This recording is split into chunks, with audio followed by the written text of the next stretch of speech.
The Percival Creek Bridge, also known as the Artist Bridge at South Puget Sound Community College, has been a long-standing place of freedom of expression and notorious for its graffiti and a hotspot for smokers. In years past, the bridge was covered inch to inch with some sort of art, or tagging, or writing.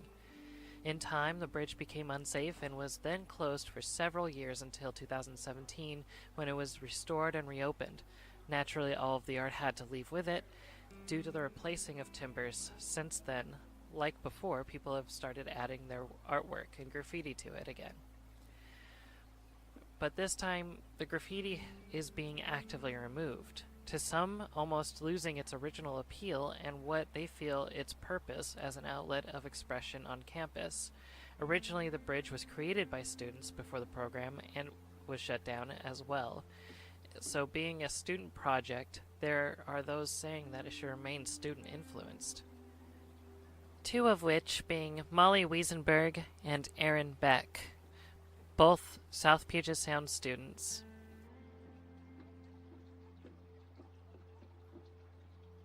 I occasionally snuck across the bridge even though it was closed, and that was really fun.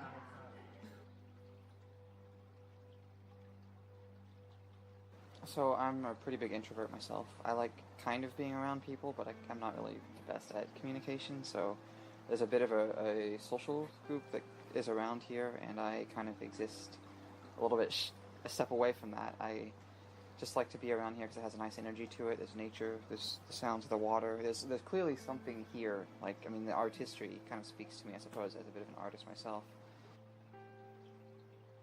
I would like to see it stay there, not removed, because it kind of like shows the passing years and like what students are thinking about as the years go on, which is really cool. It's like a little time capsule almost. It'd be really cool if it could be made into like a project where students are like encouraged to write like messages to future students or something like that. But yeah, it depends on what kind of artwork is on there.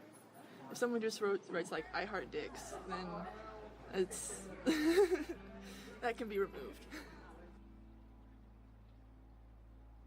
I think that it can be a great place for communication. I honestly think that it can have a lot of value in terms of speaking out to the people like myself that doesn't really interact with people. I derive value from some of the graffiti here because it is a form of kind of communication. Of I can stand here or sit here and look at the graffiti and think about how someone else was sitting here and having an experience of some sort, or was sitting here and living a life. So I think that it can create a conversation, and there definitely can be a place for it. If it's on private property and it wasn't like commissioned street art, then it's a gray area, but I enjoy looking at it in general and trying to decipher what it says because I can't always read it. But I especially like it if it has like some sort of political motive behind it. If it's not just to look pretty, but it's like sending a message, then it's really cool. Good communication or graffiti that isn't causing harm should be left alone and be allowed to experience the memory of this place. It is kind of like a living memory of sorts.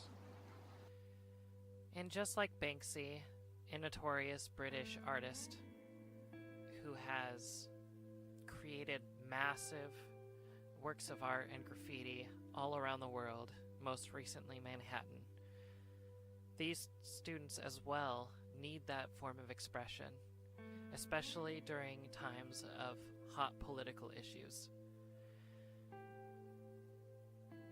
The Artist Bridge represents that debate between art and vandalism. This has been Atria Wolf. Thank you for listening. Special thanks to bensound.com for the free Creative Commons license music. Thank you.